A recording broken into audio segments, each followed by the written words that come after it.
Aujourd'hui, on va voir où a été soigné Anakin après son duel contre Obi-Wan dans l'épisode 3. Après son duel sur Mustafar contre son ancien maître Obi-Wan, Anakin ou plutôt Vador était dans un état très critique. Dark Sidious et une équipe le secourra pour l'emmener sur Coruscant au centre de rééducation impériale, où il subira de gros soins pour porter la célèbre armure du Seigneur Vador.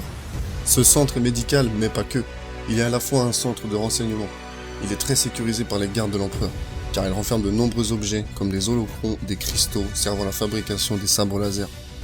La pièce où est entreposé tous ces objets est également équipée d'archives, répertoriant le savoir Sith de plusieurs millénaires, et d'une chambre de méditation. Le rassemblement de tous ces objets a donné naissance à une très forte concentration du côté obscur de la Force. La sécurité du centre est si importante que même le personnel médical n'est pas des êtres organiques. Ce sont des droïdes, parmi eux les droïdes chirurgiens DD-13, les droïdes médicaux 2-1B, ou encore les droïdes assistants médicaux FX. Dès son arrivée au centre médical, Dark Vador fut envoyé dans la salle pour procéder aux soins et à être opéré. Mais Dark Sidious a même ordonné qu'on le tienne éveillé pendant toute la durée de l'opération pour le torturer volontairement.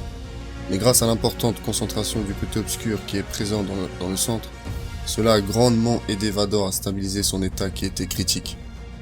Après la fin de l'opération et que l'ex-Jedi prit pied dans sa nouvelle armure, les premiers mots qu'il prononça sont dirigés vers sa femme, Padmé.